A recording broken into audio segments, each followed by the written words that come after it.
Building a business may feel like a big jump, but OnDeck Small Business Loans can help keep you afloat. With lines of credit up to $100,000 and term loans up to $250,000, OnDeck lets you choose the loan that's right for your business. As a top-rated online small business lender, OnDeck's team of loan advisors can help you find the right business loan to fit your needs. Visit OnDeck.com for more information. Depending on certain loan attributes, your business loan may be issued by OnDeck or Celtic Bank. OnDeck does not lend in North Dakota. All loans and amounts subject to lender approval. Hey, Green Gobbler here. So you've got a clogged drain in your bathroom. Water in the sink's overstaying its welcome. You're spitting today's toothpaste on top of yesterday's toothpaste. You hope that it'd go away. Yeah, clogs don't just go away. I make them go away. I'm Green Gobbler, the only clog dissolver you need. I'm bleach-free, safe for your pipes, and I work. Guaranteed or your money back. 'Cause I never met a clog that was gonna unclog itself. Green Gobbler. Let the gobbler get it.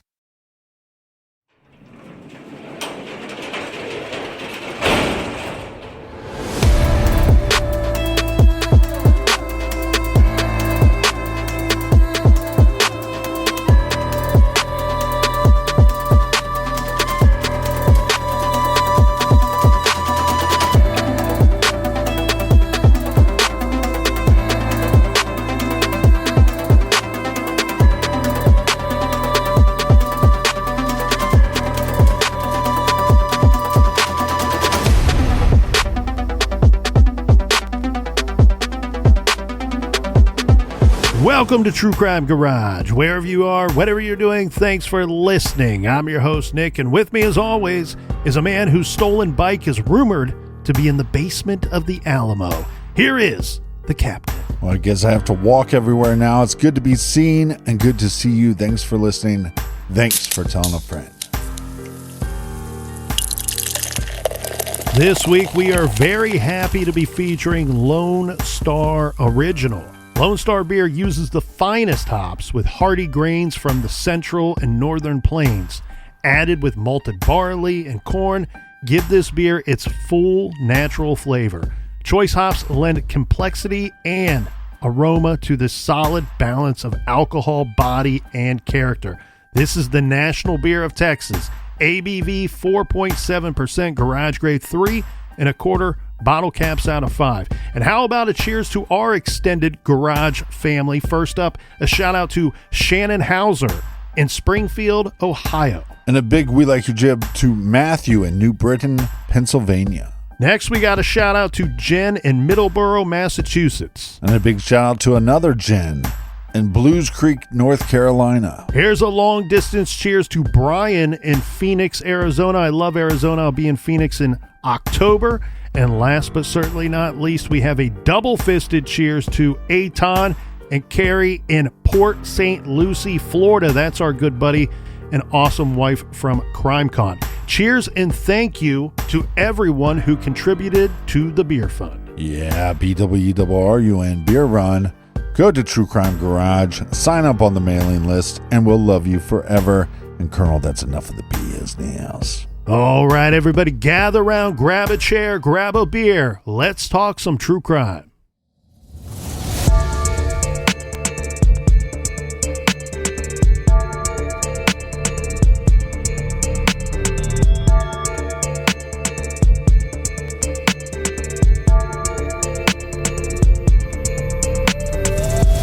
Right now, at this particular time, everybody's hurting. We're all hurting, and, we're all concerned. Rodney Johnson says he's trying to stay strong. And I spent the day with her on Wednesday, and I never thought that would be my last day that I would see my niece. On Thursday night, 21-year-old Katara Johnson was found dead inside her home. She lived there alone, her body discovered lying in the hallway. Her family says they found no blood or obvious signs of a violent struggle. Why, Katara was a very beautiful person. She loved everybody. Everybody loved her. I tell Tara everything. That was my girl, for real. That was my only friend that I had, really. Tisha Brenson worked with Katara at this nearby Taco Bell. That's where Katara was last seen, driving home from her job as a manager on Wednesday night. But neighbors say her car disappeared outside her house only hours after she got home, presumed stolen by her killer. It was eventually found by detectives late Thursday. but investigators are not saying where. Taylor's been good to us. I mean, for this to happen here in Taylor, it's unbelievable. It seems like a nightmare, a bad dream. Investigators must now piece together who is responsible. Family and friends say they have no idea who would want to do her harm. You know, my mother's on one side of her and I'm on the other side of her, and she's right in the middle. And I mean, if there had been some noise or something, like, we would have heard it. She was the type of person that kept us going and kept us happy. Like I said, she was special, and she's going to be missed. She's definitely going to be missed. This week, we bring to you a true crime story that is what many would call a small town murder. Unfortunately, not many people outside of that town of about 15,000 have had much awareness of the murder of Katara Johnson. Katara was a hard-working young woman. Many would say that she had her whole life ahead of her. I say that she had her whole life right in front of her. She was a decisive individual.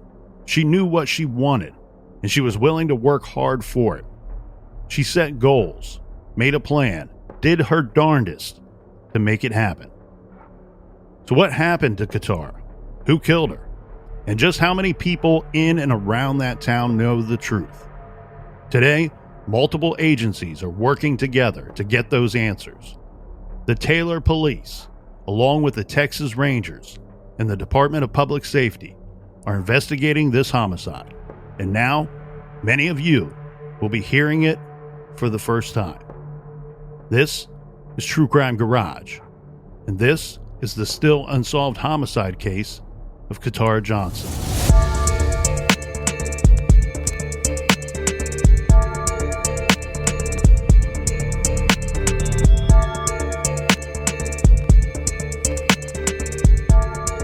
This week we are heading down to the great state of Texas. We wish we were here for happier reasons, but we promise to try to do some good while we're here if we can. This week we explore a still unsolved homicide case out of Taylor, Texas. Taylor is near Austin, about 45 minutes northeast of Austin. Taylor is in Williamson County. Today, the population of Taylor is about 16,000, and at the time of our case, we are looking at close to 14,000 people. We are taking everyone back to August of 2004. I think we should start the timeline off for today's case on Saturday. This is Saturday, August 21st. We have 21-year-old Katara Johnson. She is living out on her own, and on this Saturday, this is where we get the first part that's a little bit difficult to report in our coverage here on this unsolved case. Well, that's because the details from everybody are a little wonky-donkey. On this Saturday, August 21st, it's been reported a few different ways that there was either a party, an event, a gathering, and you can look and define those words any way that you please. But the general statement is that she was at an event or gathering that took place at a park down the street from her house. Some of the reports state that Katara was the host of this get-together. I am honing in on this part of our timeline because it seems to have some relevance, or at least law enforcement believe that this could have some big-time relevance to the case. Well, it's strange because people don't know if she was the host or if she's just there, and some people at the party don't even know why the party was happening. Was it somebody's birthday? Was it an engagement party? Was it a baby shower? Nobody knows. So she attended, or maybe she hosted this party on Saturday, but let's go to the following Wednesday, the day of the crime. Yeah, we're going to go to Wednesday, August 25th, 2004, at midnight that night. This is when the report is that she is last seen. She's alive, well, and fine at midnight on August 25th. Katara was working the late shift at the Taco Bell in Taylor, Texas. She was incredibly athletic. At one time was even offered a basketball scholarship, but the school was too far away for Katara. She didn't want to be that far away from her parents, so she turned down the basketball scholarship.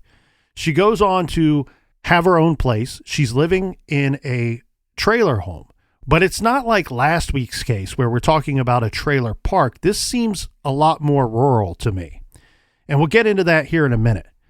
But back to her working life. So she's doing her thing. She's a manager at this Taco Bell. She's closing down the shift for the evening, and she's last seen getting into her vehicle, leaving the Taco Bell parking lot at approximately midnight that night.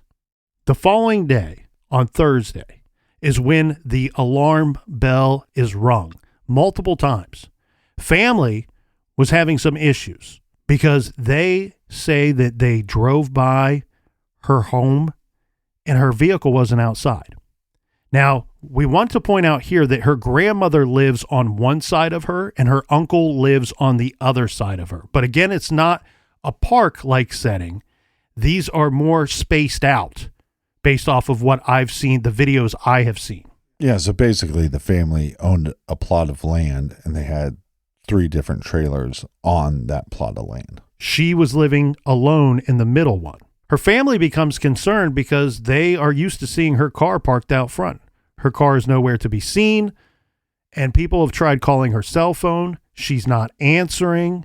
It's around 7 p.m. that night when they get increasingly concerned. This is because by this point, she's not shown up for her shift at the Taco Bell. Again, she's a manager. She's quite responsible. It's unlike her to not show up for work. At 8:40 p.m. that night, Katara's family is so concerned because that they have not heard from her. She's not answering her phone. She didn't show up for the evening shift at Taco Bell.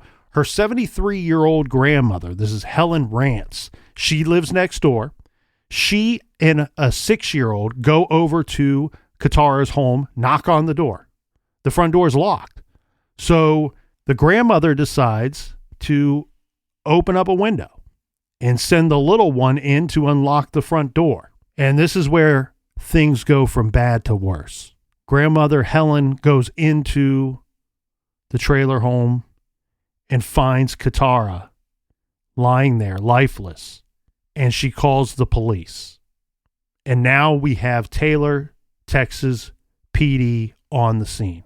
Well, not only do we have a murder victim, but we have her car missing. This is where the evidence gets a little strange. Okay, so we have the car missing, like the captain had said. And with that, we got the car keys missing, and Katara's cell phone is missing as well. Now, her family is on record later saying that other than that, they didn't find anything else to be missing from the home. Again, reported a few different ways here. It's stated in some reports that Katara was found in a hallway leading to the bedroom. Other reports, it seems like the most reliable reports here, Captain, are saying that she was found in the bedroom, which would make sense based off of the description we get from grandmother with sending in the little kid. Thankfully, he didn't see her if she was in the bedroom before unlocking the front door and allowing Helen to come in. The police immediately call in other agencies. They do their due diligence by calling in other agencies here. This, keep in mind, we are at August 26th of 2004. This is their first reported homicide in Taylor of that year. The last time that they had a homicide in Taylor, Texas was around Thanksgiving the year prior. So murder is not a commonality here in this city. They call in other agencies, and one thing that they decide to do is we are going to keep the way that she was killed close to the vest. We're not going to give out those details until a later date. Eventually, what we learn is that she was shot and unfortunately was killed with a large caliber handgun. We don't have any better of a description than large caliber handgun. And it's been reported that it may have been one shot. There are some reports out there that say shot multiple times with a large caliber handgun. Again, with this being a detail that law enforcement doesn't want to go into great detail about, we do not know the exact specifics at this time. In those reports, we also learn that when she was found, that there was blood on her face, neck, and hands, and a blue and white nightgown laying across her body. So the speculation here by her family is that she would have been in the process of getting ready to go to bed, which makes sense. It's late at night. She's done working for the day. She's back at home. Her Mitsubishi Lancer is missing. This is a maroon vehicle. At the home, again, keys missing, cell phone missing, car missing. There's no weapon found. The murder weapon is not found inside the home. Yeah, no gun found at the scene of the crime. But I think a big thing for law enforcement is, where did her car go? If we know that she worked that night, well, let's just talk to people at her work. Did she drive home? And once they find out, oh, well, she left the shift and she was driving her car, then you go, well, now this car becomes our best lead. And what have we said a million times on this show? A lot easier to find a vehicle than it is a person. And the thing here too, Captain, is this is going to be something that wipes away a big question mark for her family. Think about this. In the moment on that Thursday, in the early goings of that Thursday, when Katara is missing in action, vehicle it's not seen at her home as family would expect. She's not answering her cell phone. As a parent, as a grandparent, as her uncle, anybody involved in this situation, their worry is going to be that, oh, she's working late. She never made it home that night. Well, we unfortunately now know that she did in fact make it home that night. So it stands to reason that her car made it home that night as well. But now she is having been murdered in her own home, and the vehicle is gone. Keys gone, cell phone gone. So, of course, police are going to want to look for and find that vehicle and see what the missing vehicle has to do in relationship with our homicide victim here. They do locate the vehicle. It's eventually found at a public pool. So this would be one of those community pools that you could pay to have a day pass. Maybe you have a season pass to go into. It's found in the parking lot for this community pool in another town. Yeah, it's about 12 miles away from her house. And this town, I believe it was Thornville. I've been told that it's located between Round Rock and Taylor, where she lived. And so Round Rock would be like the closest big city, right? About 100,000 people live there. This vehicle is found there. Now, here's the problem. Cell phone never located. I'm curious, what did they find in the car? What didn't they find in the car? And we know that they're going to keep a lot of that close to the vest. They're going to keep that under wraps because of what we saw with how she was killed. They kept that detail away from the public for a good period of time. They wanted to interview people, sit down and interview people and talk to people and figure out who knew what before they started releasing details. Well, if you're law enforcement, you're going, how is this victim connected to this pool, if she is? Or is there somebody in the victim's family or inner circle that's connected to this pool or connected to that town? I don't believe law enforcement found a connection to anybody that she knew to that town. If they did, they're not saying so. And Right. Here's the thing, too, that you have to wonder. With this type of setup and where the vehicle is found, could this just simply be a convenient spot to drop a car that you want to get rid of? Well, here's what we don't know. Did she pick somebody up? The person commits a crime, then takes her vehicle to escape? Or did somebody follow her back home? Did she meet somebody at home? Was she expecting someone? You have this car being placed 12 miles away. How did this person get home? Did they call somebody to get a ride? Mm-hmm. Was this close enough of a location that they could walk home? Well, I love the tree that you're barking up here, Captain, because one of the statements here with this situation is that there was no signs of forced entry into her home. There are some reports that state that the back door to her home was found unlocked, which seems a little odd, knowing that grandmother had to go to the lengths that she did to get access to that home herself. But it may just be a situation where she didn't think to check the back door. However, what we do know from her sending the little boy in through the window, that window was unlocked as well. Yeah. Now you have to question the crime scene. And you're looking at the crime scene and you're going, okay, did Katara let somebody into her home? Was she expecting someone? Did somebody just show up on a drop-in and she chose to let them in? Or did somebody somehow gain access to her home and it was somebody that she wasn't expecting at all? That speculation has not been expanded upon by law enforcement. Now, another very strange detail. So that I find the vehicle to be a strange detail in this case. Absolutely. Parked at the community pool. But now this is one of those details that you don't forget, right? Unfortunately, there's a 1,000 unsolved cases, and we've covered as many of them as we can to date. But this is one of those details in a case that you just don't forget because it's a rarity. At some point, Katara's mother calls her cell phone, and somebody answers the cell phone. And all we have to go on is a description provided to us by her mother, which says that when I called her phone, someone answered in an unfamiliar high-pitched voice saying, "This is Katara." And obviously mom knows it's not her daughter. Yeah, it makes me wonder, is this a female voice, or is this somebody trying to disguise their voice to make it sound like a female voice? And unfortunately, Katara's mother, case is coming up on the 20th anniversary, okay? 20th anniversary of the sad day of when this young woman was killed. No one's been arrested. And unfortunately, her mother has passed away since. And what I would love to know is some more detailed information. We know the police have this, but exactly what the captain wants to know. Was this a male voice pretending to, doing some absurd high-pitched voice? Weepy voice killer. We covered that case. Did the voice sound female and just putting on a put-on voice to disguise their voice? Here's the thing, though. Mom also says that she heard laughing in the background before the phone hung up. Does that mean that this person answered the phone in the presence of others? And these other people in their presence are laughing, giggling at the person answering the phone. "Hello, this is Katara."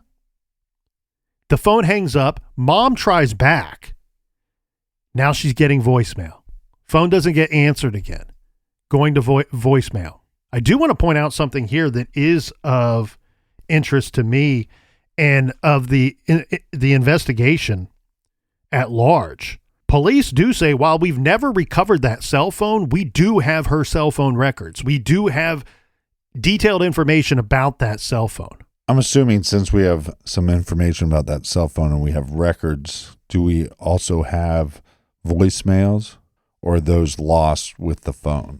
The problem is we're going all the way back to 2004, right? The phone information and what they could pull back then is certainly different than it is today. So I can't tell you how extensive the information is that they have, but they are on record saying that we do have that cell phone information. So think about this for a minute here. We have a young woman who we're told doesn't have enemies. She didn't have beef with anybody that anybody knew of. She's murdered in her home, which is located between her uncle's place and her grandmother's place, in the middle of the night. We have to assume in the middle of the night, right? Because the car's gone by Thursday and none of the family see it. So it would stand to reason that she's killed before the car disappears. Grandma and uncle both say we didn't hear anything. We didn't hear a scuffle. We didn't hear an argument. We didn't hear a scream. We didn't hear a gunshot. Which the uncle's on record saying that, he thinks that if there was something crazy going on, that they would have heard something. Again, it looks to me the spacing of these trailers would have been great enough that potentially if whatever went down all occurred inside Katara's home, that they may not have heard anything. Here's the other thing too. Unfortunately, while a gunshot might be loud, if it's just one or two, unfortunately they're quick. Yeah. They're quick. And if they happen at an hour when everyone's sleeping, it might not even wake you up if you're a neighbor. It might not. And if it were to wake you up, you may not know what woke you up. It's too fast, too quick. So we have grandma and we have uncle on record saying they didn't hear anything that night. But what we learned months later is that she was in fact killed with a large caliber gun.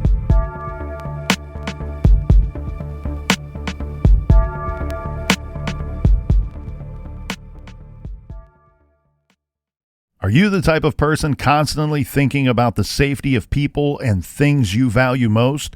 Trust Simply Safe to protect your home. You'll sleep better every night knowing that Simply Safe 24/7 monitoring agents are standing by to protect you. And if someone tries to break in, they can send emergency help when you need it most. The best part is the exclusive Live Guard protection. Simply Safe agents can act within 5 seconds of receiving your alarm and can even see and speak to intruders inside your home, warning them the police are on their way.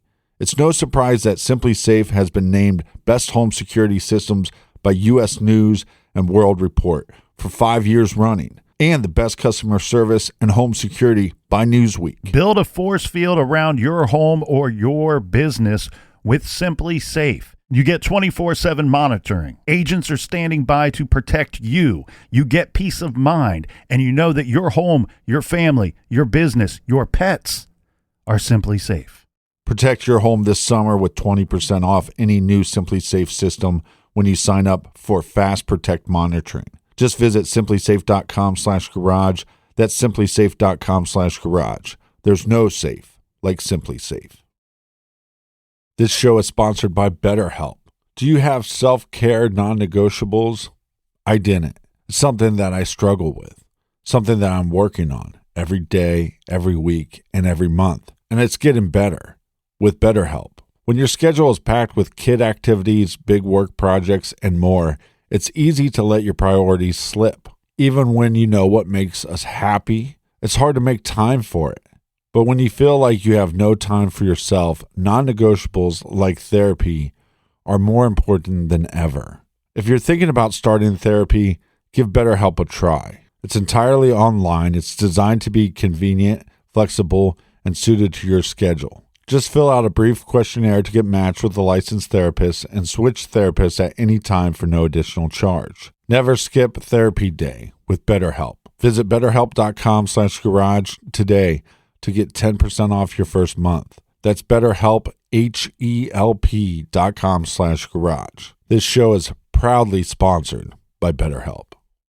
If you've heard of Ozempic or Wegovy, you've probably heard 3 things. They're effective, but they're expensive, and they're hard to get. That's where Ro comes in. Through Ro, you can access prescription compounded GLP-1s with the same weight loss ingredient as brand name GLP-1s at a fraction of the cost. Ro has compounded GLP-1s in stock now, and if you qualify, your medication ships in just 1 to 4 days. Don't have time to schedule a doctor's appointment? No problem.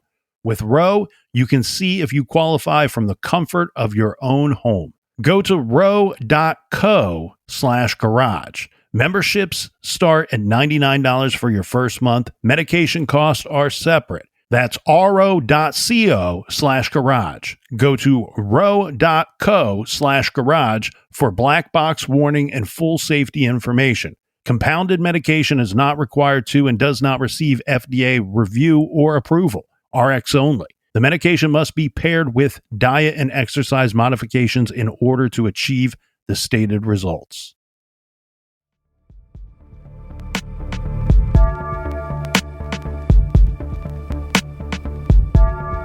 All right, we are back. Cheers, mates. Cheers to you, Colonel. Cheers to you, Captain. Cheers to people on the other side of the pond. We will be hopefully seeing some of your beautiful faces soon. We'll be at CrimeCon UK. We're going to drink as if we have no livers. We're going to drink like the United States lost the war. That we are still under the king's command and paying taxes without representation. Yeah, so this case, man, a lot of questions. And I thought initially looking at this case, it's simple, right? We just figure out who picked up this individual at the pool and case solved. Oh, yeah. But then I was like, wait a second, dumb head. It's possible that they just dropped the car off there, and it doesn't have to be 2 killers. The person could have, again, lived close enough, or doesn't have to get picked up at that pool. Could have walked down to the nearest gas station, got a ride there. So it's not as simple. Now, I think it's probably likely that somebody did pick them up, and whoever picked them up knows or has some suspicion that there was something weird that went down, and probably just hasn't come forward to law enforcement. Maybe they're scared themselves, but there is a possibility that this killer just disposed of the car in this location without having anybody else know about it. Well, these community pools, I'm glad you brought that up, because these community pools, this complicates your investigation, because I guarantee you law enforcement was looking at that same angle early on. So you can call yourself dumb if you want, but I think I was, and everybody else would have been looking at that same angle. It's still very much a possibility, and I think actually that's the right road to go down. But to explore the other option here is these community pools, they're in a community. You can park in the parking lot and be in the community on foot rather quickly and in your own neighborhood fairly quickly as well. So it's not inconceivable that the killer didn't drop the vehicle and just simply walk away. My big question for detectives would be, did you find the keys? What did the vehicle look like when you're there tearing that thing apart and you're processing the vehicle? Because you know they're dusting it for prints. If they didn't dust it for prints, they didn't do their job. All right. So when you process this vehicle, what did it look like to you? Nobody knows what a boosted car, stolen car looks like better than police. Was this thing all busted up and torn up? Was there an abundance of evidence inside? Were there items inside of that vehicle that you could show to her family and say, does this belong to Katara? Obviously, it complicates things that she doesn't live under lock and key of mom and dad's house. She's an independent woman, so they may not be able to give great answers. Maybe yes, no, and a maybe are all involved in did this hoodie, did this shirt, did this bracelet, flip-flops, whatever you find in this vehicle, did they belong to her? We know the cell phone was never found. So if killer is completely operating alone, they dropped the car and took the cell phone with them. How long it remained in their possession, that's anybody's guess. But the car should provide you some evidence here. I'm curious to find out what was in that vehicle and if the keys were ever found. Absolutely. The other thing too, let's go back to that phone call. We talked about, was the voice male? Was it female? What was mom's speculation about that phone call? Because here's one thing we know for sure. Whoever answered that call, whether they're the killer or not, they were in possession of one of the very few things that was taken from her home, from the murder victim's home, in short time, short proximity from when our victim was killed. Well, and if you're going to pretend to be the victim, then guess what? Use a piece of shit. The other thing here, where I go to the idea that there are probably a few different people that may know or have insider information about either what happened to Katara or who was involved, is that giggling in the background that mom heard when she called the cell phone. That almost seems to me like this crime feels very juvenile that somebody, you said dumb earlier. I think we called whoever answered that cell phone, let's call them dumb because dumb scumbum. They clearly didn't understand that puts them on the radar, whether they're the killer or an accessory to murder. And then you have the people in the background giggling and laughing. Yeah, that's another one. Is it simply that we have somebody at a party? Does the other people around this person that answered the call, do they even know what is being said on that call? Or is this a TV in the background or a radio in the background? Mm-hmm. I mean, some of this stuff seems so simple in this case, and you go, so this should be solved by now. But I think there's twists and turns to every piece of evidence. Again, did somebody pick up the killer at the pool? Somebody should know, contact law enforcement.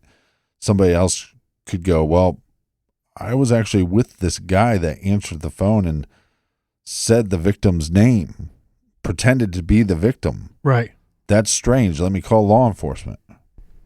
And this, like you said, this is not, this is if anybody's ever seen Friday Night Lights, the movie or the TV show, this reminds me of East Dillon, and but probably a little bit more of a rural area. Well, that's very strange and ironic that you say that. If you look up Taylor, Texas, Yeah. one thing that they will tell us is, as small as this town is, right, currently 16,000 people, one thing, and I think if you live far from this place at all, like us Ohio boys here, we would have no way of knowing this, but notable movies filmed in and around Taylor, Texas, there's some big ones here. The movie Michael, Suburbia, Varsity Blues. I Don't Want Your Life. The Life of David Gale, The Texas Chainsaw Massacre, Friday Night Lights. Here's to God and football. And in 10 years from now, Street, good friends living large in Texas. Texas forever, Street. Yo, everybody, listen up. Let's do it. Let's touch God this time. Texas forever, Street. So I had forgotten all about that until you had dropped that title there. But yeah, when you see photos of this town, because they talk about this party, and so let's go back to this party a little bit. Strange. It seems like so simple. Okay, so she's having a party. She's a host. Well, what was this party for? Nobody knows. The sister was there. Her sister goes to the party. The sister remembers talking to her sister, but doesn't remember why they had the party. That seems strange to me. Is this the same sister that said that she thought police thought of her as a suspect? Could be. So one of her sisters, Kenyatta, is on record telling the newspapers and media that she thought that police thought that she should be a suspect. And look, she's very upfront. She says, look, I have a police record. I was arrested one time for assault. Right.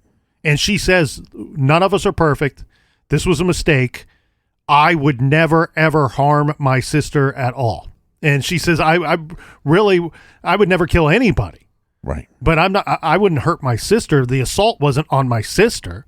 And in the defense of law enforcement, everyone's a suspect until you're not. No shit. So I don't know that I didn't get the vibe from the sister that they were, up in her face, grilling her and threatening her with spending the rest of her life in prison. I didn't get that vibe. I think because what she says to the media is that based off of the line of questioning, it would seem like they thought I was a suspect. Police did give a direct response to that statement saying, we've not named a suspect at this time. Right. We have interviewed over 50 people. We have administered several polygraphs. We have also sent physical evidence off to be tested.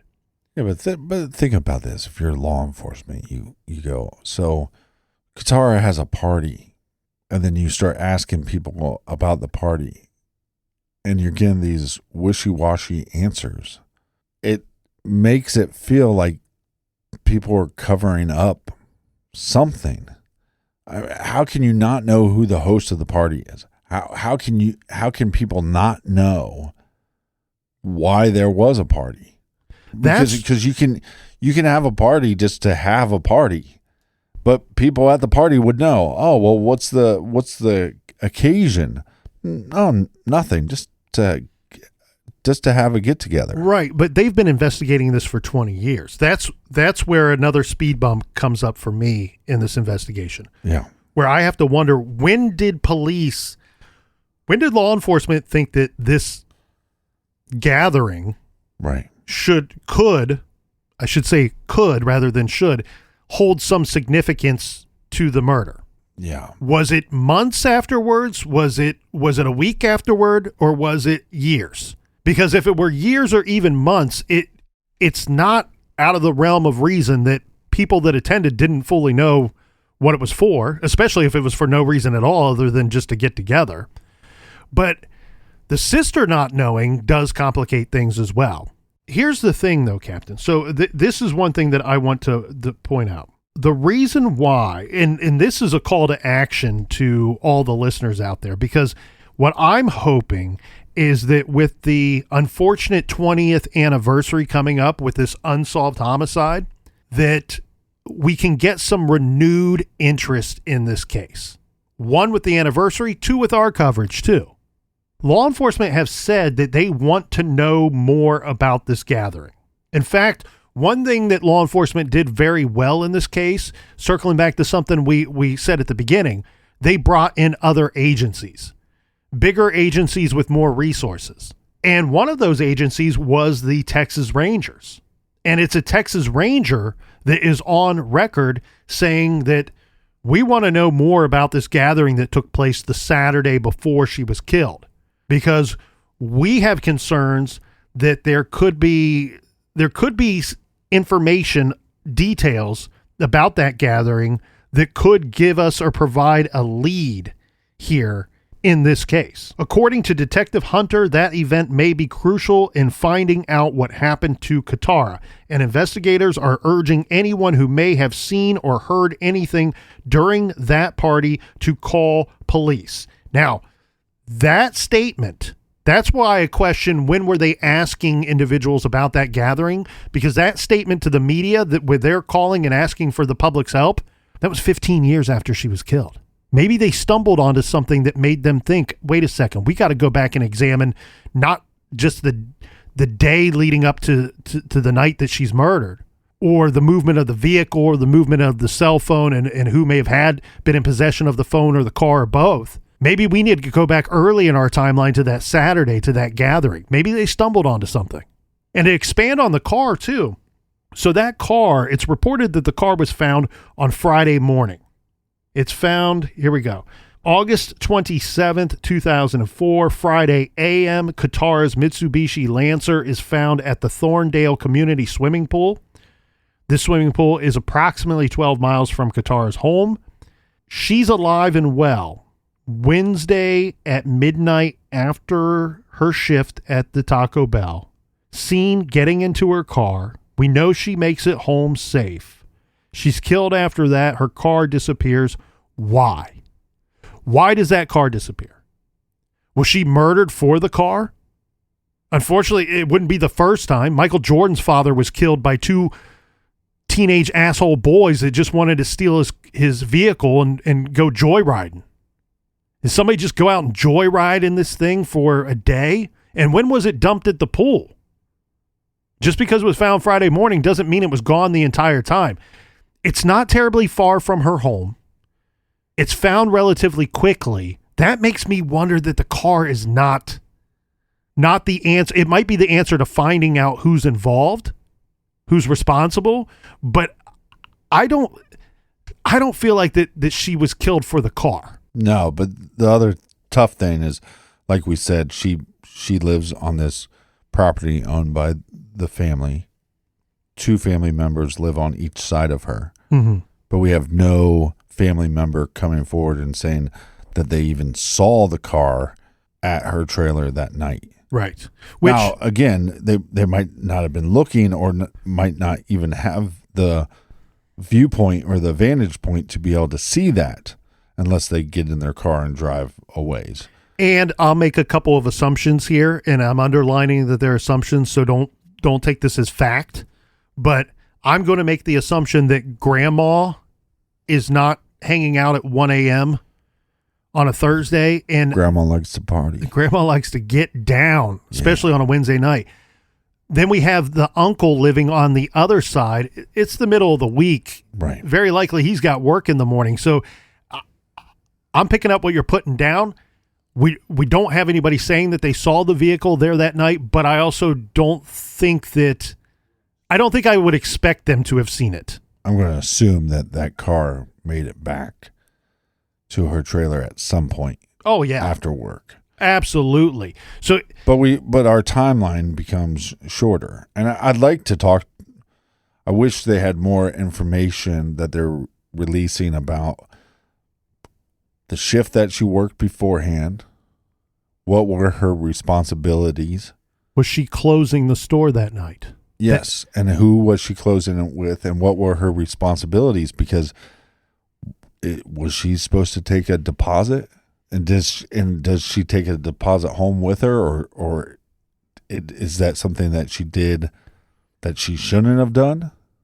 Are you the leader of the Bloodhound Gang? Because I feel like you're taking us down the perfect path here. Well, I do sit down to pee. I was talking about the ones that solve mysteries, not the musicians. That's where I'm at. If this were the case that you and I caught, and we are driving around in the old patrol car, talking about what lead do we want to look at first after we interview everybody, her immediate family and friends and everyone. I'm looking at this thing going, and I'm trying to relate it to my own life experiences, but sometimes that there is value in that, right? I look back at the old colonels being 21 years old, living out on my own, and my life looks very similar to what her life looked like to me. I was 21, living in a tiny little apartment with an okay car, and I had a decent job.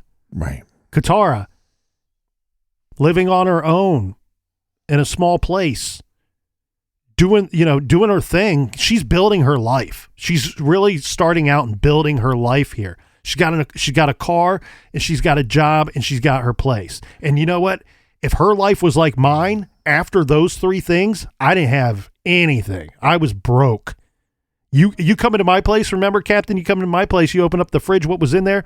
Some beer and some condiments. Mm-hmm. And that's about Maybe it. some I kept cheese slices. At that young age, I kept red wine in the fridge too. But the thing here is where I'm going is where you're going. Mm-hmm. The three things missing from this young woman's home: her cell phone, her car, which implies her keys were missing. And guess what could be on that key ring along with the key to her car? Did she have the key to that Taco Bell, or did somebody think she didn't have to have the key? Somebody could have just thought that she had it. But I don't think this seems like a sexually motivated crime. Mm-mm. Doesn't seem like any type of revenge. Well, we're basing that off of the description that we're getting of the murder scene. Right. There doesn't seem to be a huge scuffle. Now, the no forced entry might imply that it was somebody that she could have been, could have been somebody of the opposite sex showing up that she either wanted to or didn't want to show up. Or a friend or family member. But that's why I don't think it's out of... Look, law enforcement has to question the inner circle. It's somebody that knows her, 100%. Yeah. I'm thinking here, Captain. Mm-hmm. The car's taken out of happenstance. If you go there looking for the key to that store and you take the keys, again, I go back to the impulsivity of the juvenile nature that I feel like we have here in this case. The juvenile tendencies in nature was to answer that cell phone when it rang the first time. Too dumb, too impulsive to know better. Answer the phone, make a joke. This is Katara, whatever voice, male voice, female voice, we don't know. Giggling in the background. This feels very juvenile to me. Did she close the store that night, and did somebody have a window of opportunity to attempt to return to the store to open it up? Or, as you said, was she in charge of a deposit? Did she take the deposit home for some reason, and that is actually missing, and it's been proven and law enforcement are aware of it, but they don't want to release that detail? Her killer knew her. I feel like many people, when I say many, it could just be 2 or 3 other individuals, I think know what happened here. I'm hoping with how young the killer could be, and it could be as simple as somebody that knew her brought a bad element along with them. We're just going to go get the money from the restaurant. That's all we're going to do. Yeah, again, but it still bothers me that we don't have much information, even from people that went to this party or this gathering. Seems like, I don't know. I think if I'm the lead detective and I start asking people about this event and I'm getting these dumb answers, I'm going to go, it should be pretty fucking simple. Well, and you're right. And that's what they did, right? Because they're asking the public for help on that front, saying, hey, we want to know more about this gathering because we think that there could be some clues, or it could hold significant information as to the murder of this young woman. Yeah, I'm a little clueless on the vehicle. The cell phone, I get it. It's 2004. A much higher percentage of the population didn't have cell phones then that do today. I don't think she was killed for the phone. I think it was taken as maybe an afterthought. I just really wonder if, unfortunately, with her responsibilities and her duties as a manager of that restaurant, was it just, did somebody see what they thought was an opportunity to collect thousands of dollars from the place, and she was, forgive me for saying, collateral damage. Just they killed her to try to gain access to either the deposit for that day or access to that restaurant. And 2004, the thing that you would be hopeful of is, well, I think rather than her friends and family, I would be looking at people that worked under her. Absolutely. More so. I feel like there's a lot of ties to this restaurant here. That's the last thing that we are aware that she did in her life. And in 2004, you're probably hoping surveillance. Maybe if the Taco Bell didn't have it, could we pick up surveillance from neighboring businesses or on the route from her place to the restaurant to see if we can see her vehicle heading in that direction? Yeah, or what happens when you're younger at work? That doesn't really happen so much when you're older at work. Your friends stop by. Mm-hmm. Is there somebody that stopped by during her shift? Riding shotgun and saw something.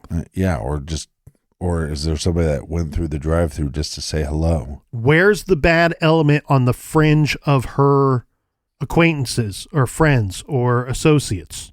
Where's that bad element? Because that might be your person responsible or the center of this investigation. Now, one thing we should point out here too, Captain, is that the family has voiced some concerns over the years that they didn't think that law enforcement was so forthcoming to them, keeping them up to speed and up to date on the investigation itself. I wish that they didn't feel that way. I wish that they had a different feeling and that their experience was different.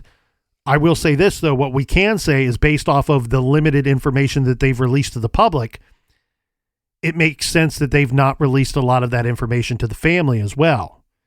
And I want to be able to share in your hurt and your anger in that regard. I will say this, though. We know the NAACP was brought in for a brief period of time here to take a look at the case, and I'm glad that they were. But I will say this. Multiple agencies were brought in. Texas Rangers were brought in. Taylor, Texas PD is still involved in this case, and this is one that pisses them off.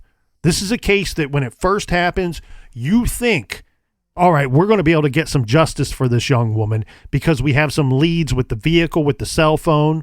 And when it starts to fizzle out and you start to not get answers or you start getting pushback from persons,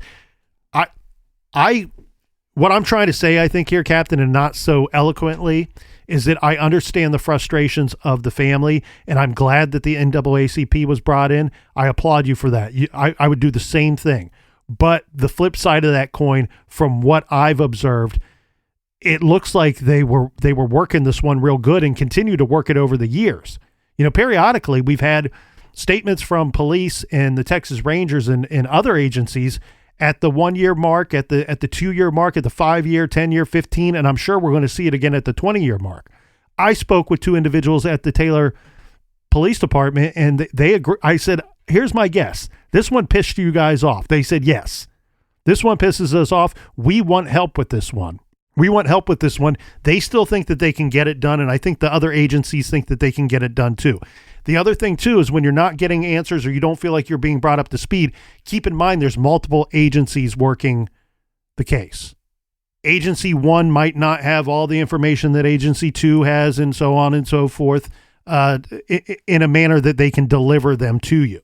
I'm hopeful about this case. As sad as it is that we're reaching the 20th anniversary, as sad as it is that Katara is no longer with us, she seemed like a bright, hardworking young woman who cared about her family. She loved her family so much she turned down a basketball scholarship.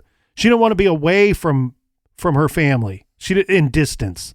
She was working hard. She was building her life, and someone came and snuffed it out for reasons undetermined by us here in the garage today. But I tell you, I can't get over the simple fact. Garage Task Force gut check here tells me that this has to do with that restaurant. I just feel I can't get over that. Like I can't move past that. Small town, not a dangerous town, pretty safe. And I think that's one of the problems. When this is not a crime that you investigate often.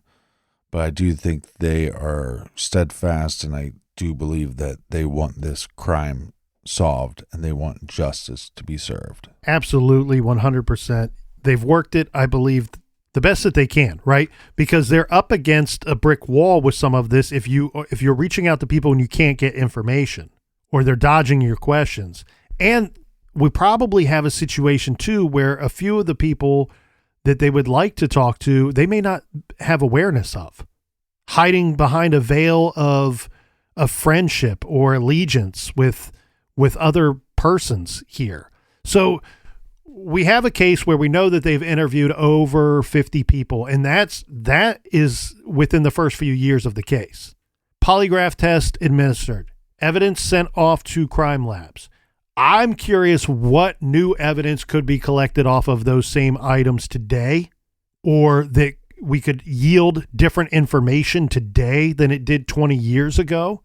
We may have technology on our side here, but police need your help with this. And this is a situation where it doesn't have to mean that you know who did this or why, or other players involved, or that you know why the car was moved, or the details of that, or information about the cell phone. Maybe you know about the cell phone.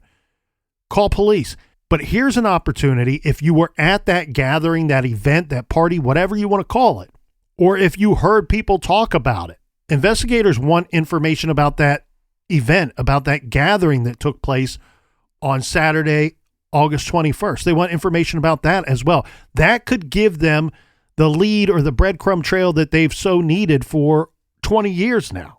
Katara Johnson was taken away far too early. She was only 21 years old, building her life.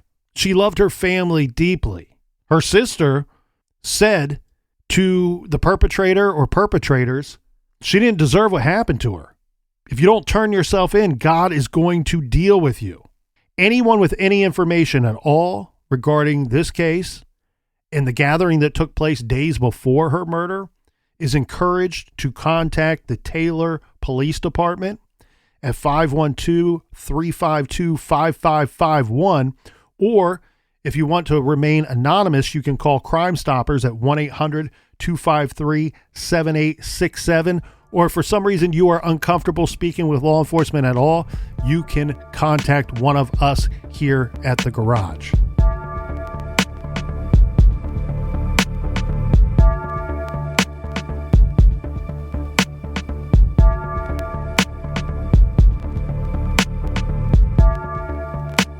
I want to thank everybody for joining us here in the garage each and every week. Colonel, do you have any recommended reading for the beautiful listeners? This week, Captain, it's a little self-serving. I'm doing it again, but it's because of the garage sale going on.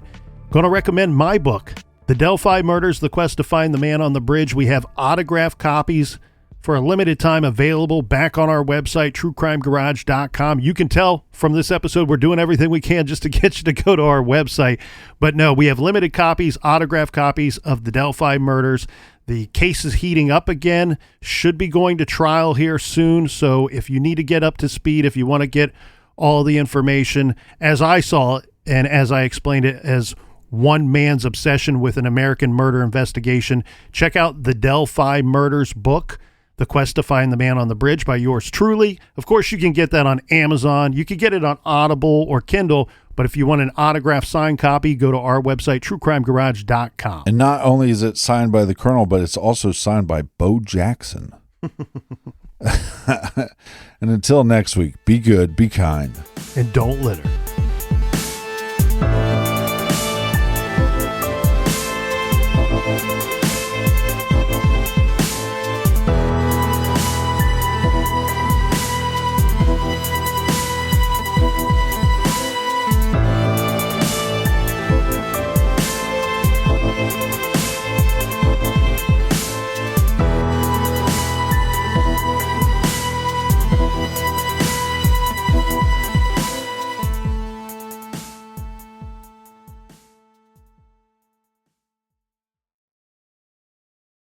Building a business may feel like a big jump, but OnDeck Small Business Loans can help keep you afloat. With lines of credit up to $100,000 and term loans up to $250,000, OnDeck lets you choose the loan that's right for your business.